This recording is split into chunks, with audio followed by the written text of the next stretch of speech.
headlining the front page of the Standard. The war in Ukraine continues to bite Kenya.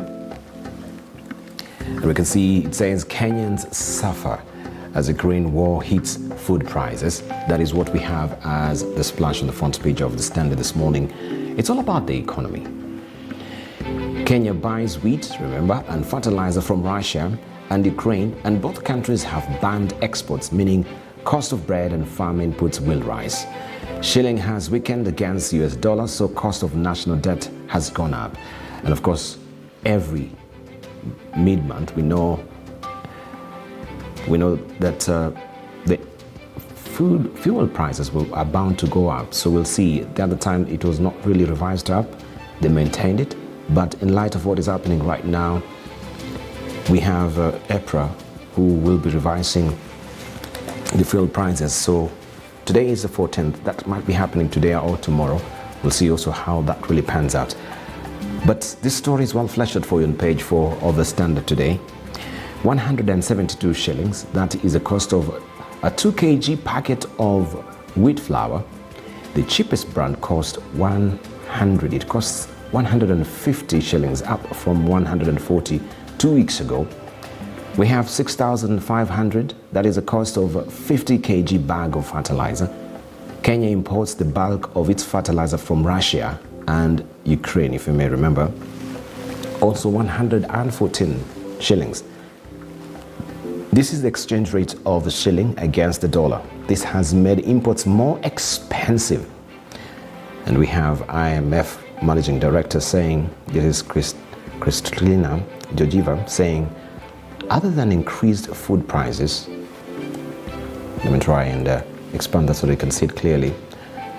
This is Kristalina Georgieva saying, other than increased food prices, the Ukraine conflict will also hurt Africa through lower tourism revenues and potentially make it more difficult accessing international capital markets.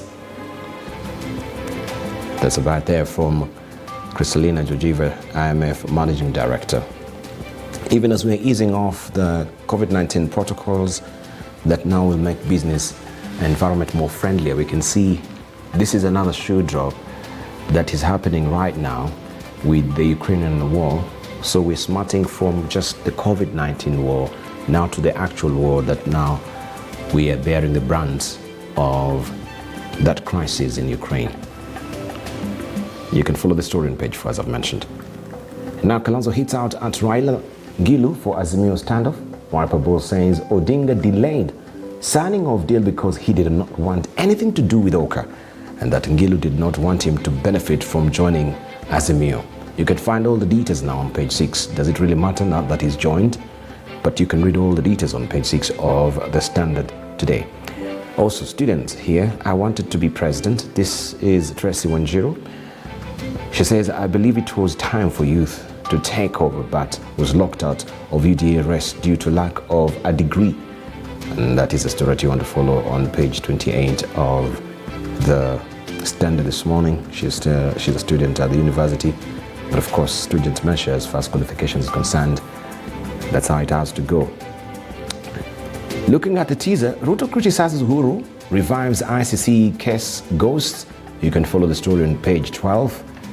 And also over 830,000 candidates starts KCSE exams. This story is well fleshed for you on page 13 and 15. And border riders want bikes back. You can follow the story on page 25. This is focusing on the counties. That's your bold paper today. That's how it looks. Let's see what the Daily Nation is holding for us. And this is what you're waking up to, the front page of the Daily Nation, the Star, the Business Daily. Also, we have the People Daily as well for you.